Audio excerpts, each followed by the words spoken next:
It's not the pale moon. Here's a cracking song from the late 1930s, written, at least the music was written by Hoagy Carmichael, who was responsible for Georgia on My Mind, for instance, and Stardust. This song has been recorded by Glenn Miller Orchestra, Willie Nelson, Al Jarreau, Barbra Streisand. Ella Fitzgerald recorded it at least twice, once in duet with Louis Armstrong. That's a fantastic version. James Taylor more recently recorded it, and my version is based on the Norah Jones version, which, happily for us, is in the key of C. The other thing about the Norah Jones version is it's not quite so jazz as some of the harmonies here are. I wouldn't want to say simplified, but they're not quite as adventurous as you might find in other arrangements, and a little bit easier to get under your fingers. Although this isn't a beginner song, at least my arrangement of this means that there is a bit of work to put into this. But this is a useful vehicle for me in the classroom because it means I can get together a basic repertoire of jazz chord shapes. So if you want to play with more of a jazz feel, if you want to play standards, if you want to have a go at playing bossa nova, for instance, you're going to find some of these shapes, some of these voicings crop up again and again. Now, there are just two basic sections. There's a verse, which is 8 bars long, that repeats. Then there's a bridge, another 8 bars, and then the verse comes back a third time, and it's extended by 4 bars, so it's 8 bars plus 4, 12 bars for the final time. We would say the form then, if the verse is A and the bridge is B, to be A, A, B, A, and that's a very standard form for a jazz tune. I'm just going to go through the chord shapes in order. You'll find that the verses are pretty much similar apart from the endings, and we can repeat a fair amount of stuff. I'm not going to make this particularly interesting, but we are just going to grind through the chords. And I'm going to start with C major 7. Now, if you saw my recent video, How Deep Is Your Love by the Bee Gees, you'll have seen C major 7 played this way, a standard C with the first finger taken away. But I'm going to use a more jazz shape for this, a more sustainable shape if you like. It doesn't use any open strings, and that means you can play it anywhere up the neck you want, and we might recycle that later a little bit further up the neck. When you're learning a new shape, it's a really good idea to have a version with the bass note on the 6th string and a version with a bass note on the 5th string. That's our C major 7. That's a major 7 shape with its bass note on the 5th, and a little later we'll see the same chord but voiced so that the bass note is on the 6th string. All right, so that's it. We've got a bar of that. Then we've got half a bar each of G minor 7 and C9. And again, a very jazz shape, if I can say that, for G minor 7. It's a very common way to play this. You'll notice a lot of the chord shapes only use 4 strings. That's because it's traditional to have the thumb playing the bass note and then the 3 picking fingers to play the chord tones above the bass. So that's what I'm doing there. I've got my 2nd finger down on the 3rd fret of the bottom string. My 3rd finger is barring also on the 3rd fret, the 2nd, 3rd and 4th strings. So the 5th string is kind of getting muted, although I don't worry too much about that because I'm not picking it.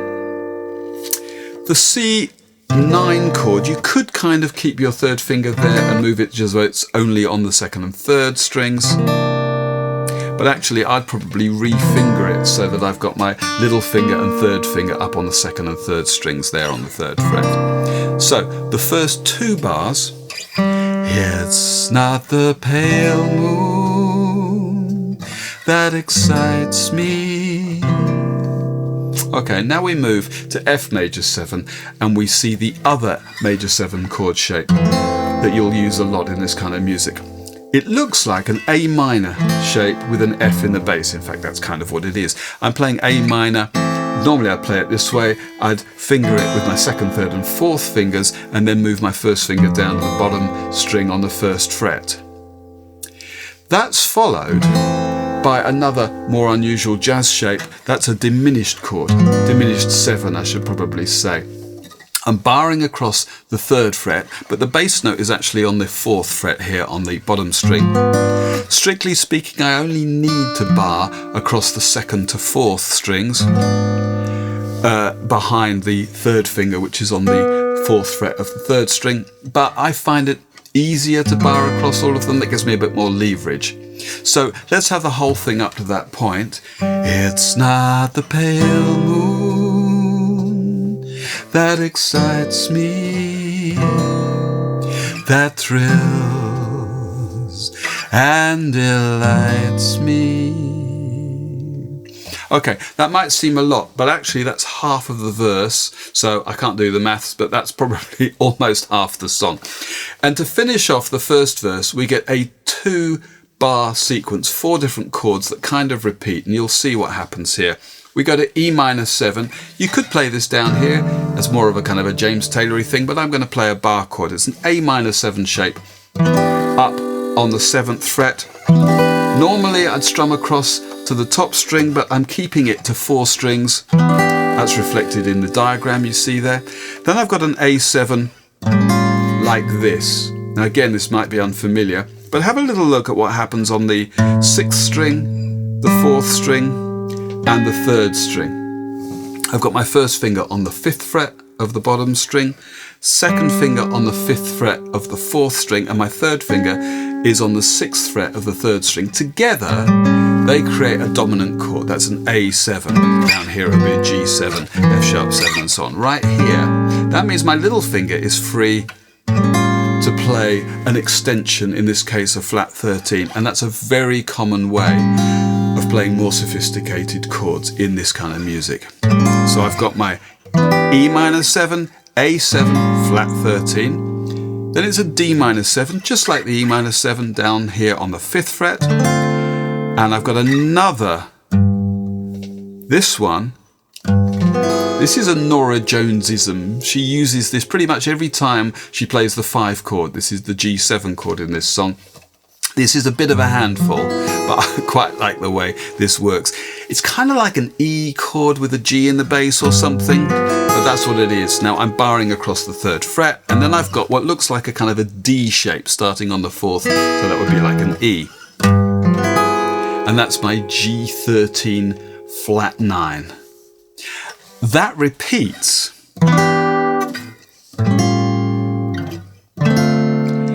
And the final chord of the verse, actually she doesn't play that A flat, the flat 9 there, so it's enough just to play that G13.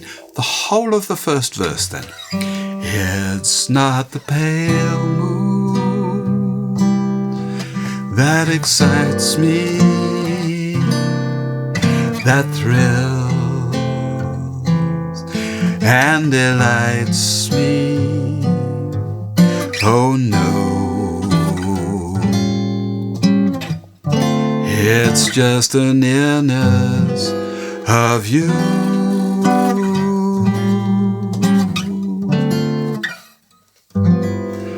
Okay, and it might not seem like it, but we really have broken the back of this song now. Just in terms of picking, I'm not doing anything particular. I'm not even picking rhythmically. You could do something like this. So this is on the C major 7. I'm playing the thumb is playing the bass note. Then I've got the first finger playing the 4th string, 2nd and 3rd fingers, then picking the 2nd and 3rd strings, and then back to the first finger picking the 4th string. Thumb, first finger, 2nd and 3rd together, and back. It's not the pale moon that excites me, that thrills and delights me. Oh no, it's just the nearness of you.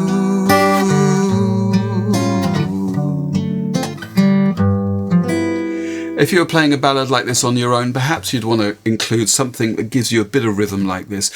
I'm not really going to do this. I'm just really playing the chord once and letting it hang there, speaking for itself, as it were.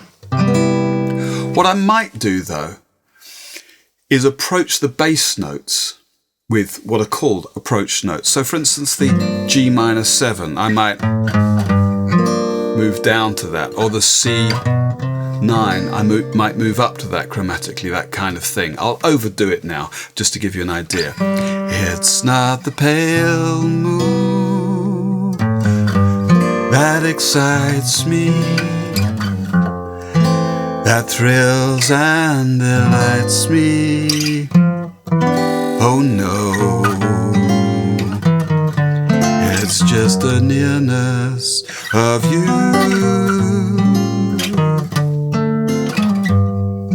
Okay, like I said, oops, I've overdone it there a bit, but you get the idea. These are called chromatic approach notes, and having something interesting going on in the bass, even if you're not doing much in the way of picking, that can really help. Okay, verse 2 is almost exactly the same. Let's look at that now. Now, the only difference in the second verse is that instead of repeating the E minor 7, A7, D minor 7, G7 business, we go to this. So she sings, oh no,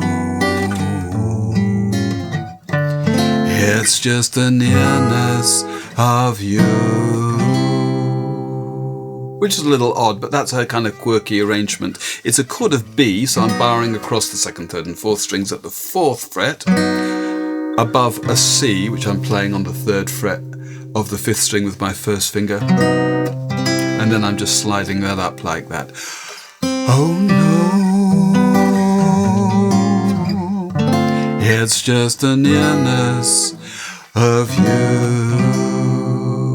And then she kind of treads water for a bar just on that C chord. If you bar across right to the top string, you're going to get C6, which you might have seen from You've Got a Friend in Me, the Toy Story song. We played that there. Okay, and then we're into the bridge. When you're in my arms. This is what she plays here. This is a D minor 7 flat 5. D half diminished, if you like. The name of it is more of a mouthful than the chord is a handful, I suppose. And it's quite simple. I should probably be barring it here. The note on the 5th fret of the 5th string, that's where the root is, and it's 5, 6, 5, 6 on the middle 4 strings. I should probably bar across there, but generally I find that easier to get to. When you're in my arms. And now we've got another variation on our basic shape down here. I'm going to just mush across with the 3rd finger across the top 3 strings at the 4th fret while I'm fingering the 3rd fret of the 6th and 4th strings. That's going to give me a G7 altered. Don't worry too much about the naming of these, but that's what she plays there. And then it's to a C major 7. When you're in my arms and I feel you so close to me. And we get on to a C9 again. In fact, in the C major 7, if you wanted to, just because she does this, and I do like these details, that little finger that's on the 5th fret of the 2nd string, you could, if you manage it, bar it across to the top string to add an A on the 5th fret of the top string. So that would be C major 13. All right, lots of chords, but we're halfway through the bridge. When you're in my arms and I feel you so close to me, all my... Now we've got F major 7 again. All my wildest, but... Remember the C major 7? Let's put it there. I'll show you why in a second, but if we go to this F major 7, recycling the shape that we had for C major 7, it's brighter rather than this one, creates a bit of variety, gives you a learning experience, but there's another reason, as you'll see. When you're in my arms and I feel you so close to me, all my wildest. What happens now is we get our E minor 7, A7, D minor stuff again, and it's right there. All my wildest dreams come true. So actually it's a bit more handy. Once you've got up there onto the 8th fret, the E minor 7's right there. All my wildest dreams come true. And if you've watched a lot of my videos, you'll know that I quite like to support my voice with a note on the guitar. I'm always trying to find the note just before I sing, or if I am singing, having the note clearly played in the chord really helps me. And that's also true of this F chord here. All my wild, it's an A, and actually with this voicing, I get an A here on the 10th fret of the 2nd string. All my wildest dreams come true. And in fact, Norah Jones does a little kind of gospel thing here, 5 chords, each lasting 1 beat with a rising bass note. We have this D minor 7. And of course, she does this all in the same octave because she's got the range on the piano, but we need to drop down to an open E string now with a C above it. Then we've got an F chord, then F sharp diminished, which is just the same as the A flat diminished we had, but that starts on the 2nd fret. C with G in the bass this time, and then we're back to our G13 with a flat 9. All my wildest dreams come true.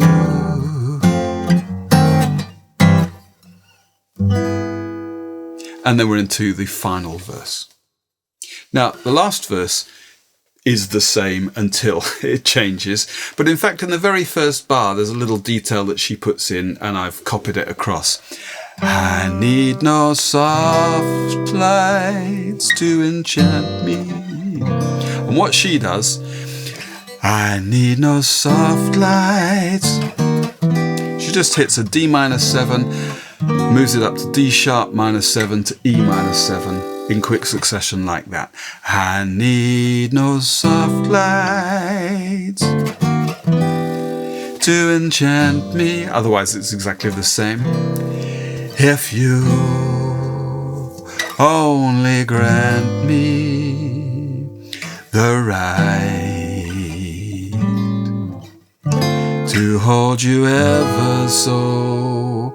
And now, where in the first verse we would have gone to E minor 7 for half a bar, A7 flat 13 for half a bar, they are now both a bar each. And you ever so tight, 2, 3, 4, and to fill in the night. We get to D minor 7, and again we have that little gospel inspired thing. And to feel in the night. Nearness of, and she finishes with the same thing that she has at the end of the second verse, you, except this time she does it I think 4 times in total, and the last one is just a bit more relaxed.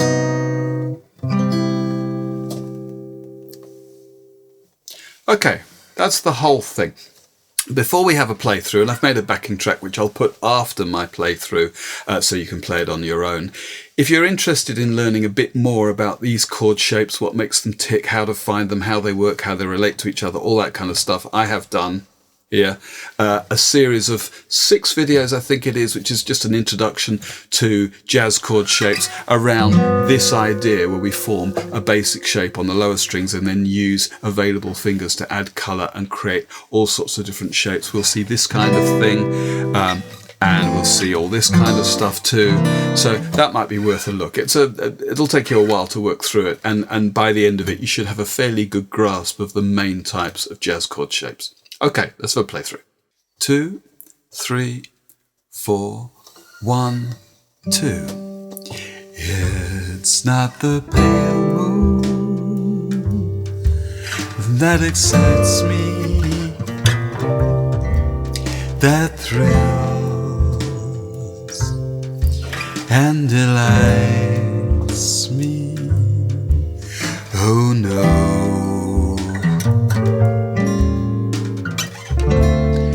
It's just the nearness of you.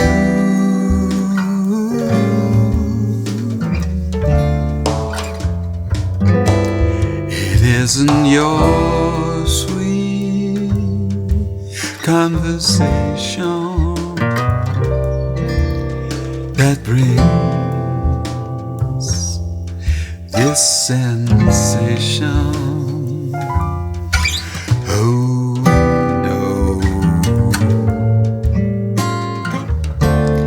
it's just the nearness of you.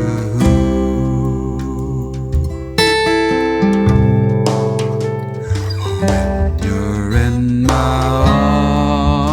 arms and I feel you so close to me. All my wildest dreams come true.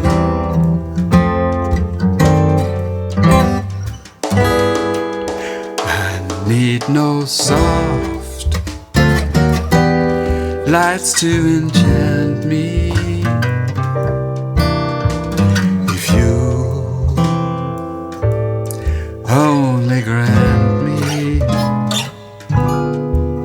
the right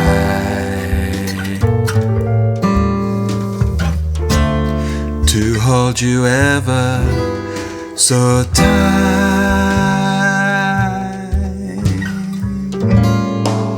and to feel in the night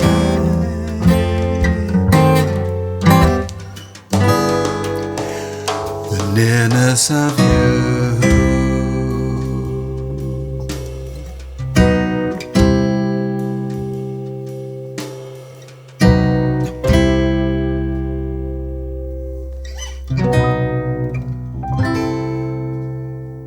And that's it.